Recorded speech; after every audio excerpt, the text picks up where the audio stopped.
2018లో ధడక్ సినిమాతో బాలీవుడ్లో grand entry ఇచ్చిన జాన్వీ కపూర్ తొలి సినిమాతోనే యూత్ను ఊపేసింది. శ్రీదేవి కూతురిగా ఆమెపై భారీ అంచనాలు ఉండేవి. అయితే 7 ఏళ్ల కెరీర్లో ఒక్క సూపర్ హిట్ లేకపోయినా జాన్వీ మాత్రం వెండితెరపై మాయాజాలమే చేస్తోంది. ఆమె అందం, స్క్రీన్ ప్రెజెన్స్ మరియు ఆ కిల్లర్ స్మైల్తో బాలీవుడ్లో టాప్ హీరోయిన్స్ కు గట్టి పోటీ ఇస్తోంది. సినిమాలు బాక్సాఫీస్ వద్ద బోల్తా కొట్టినా ఆమెకు అవకాశాలు మాత్రం వరుసగా వస్తూనే ఉన్నాయి. ధడక్ తర్వాత గుంజన్ సక్సేనా, రూహీ, మిలీ వంటి సినిమాలతో జాన్వీ తన నటనలో వైవిధ్యాన్ని చూపించింది. కానీ ఈ సినిమాలు కలెక్షన్స్ పరంగా పెద్దగా ఆకట్టుకోలేదు. అయినా జాన్వీ మార్కెట్ మాత్రం తగ్గలేదు. ఆమె గ్లామర్, సోషల్ మీడియాలో ఆమెకున్న ఫాలోయింగ్ తో కొత్త ప్రాజెక్టులను తెచ్చిపెడుతున్నాయి.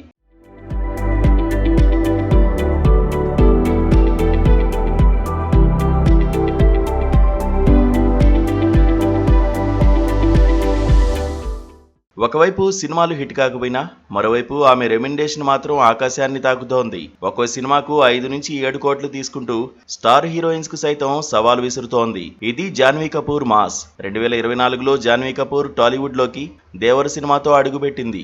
ఎన్టీఆర్ లాంటి మాస్ హీరోతో జోడీ కట్టిన ఈ సినిమా 500 కోట్లకు పైగా కలెక్షన్స్ సాధించి బాక్సాఫీస్ వద్ద సందడి చేసింది. అయితే ఈ విజయం ఎన్టీఆర్ ఫ్యాన్ ఫాలోయింగ్ వల్లే వచ్చిందని చాలా మంది అంటున్నారు. జాన్వీ గ్లామర్ కు మంచి మార్కులు పడ్డాయి కానీ ఆమె పాత్రకు పెద్దగా స్కోప్ లేకపోవడంతో నటన పరంగా ఆమె ఆకట్టుకోలేకపోయింది. అయినా ఈ సినిమాకు 5 కోట్ల రెమ్యునరేషన్ తీసుకున్న జాన్వీ టాలీవుడ్ లో తన మార్కెట్ ను సెట్ చేసుకుంది. ప్రస్తుతం జాన్వీ కపూర్ రామ్ చరణ్ హీరోగా బుచ్చిబాబు సనా దర్శకత్వంలో తెరకెక్కుతున్న పెద్ది సినిమాలో నటిస్తోంది.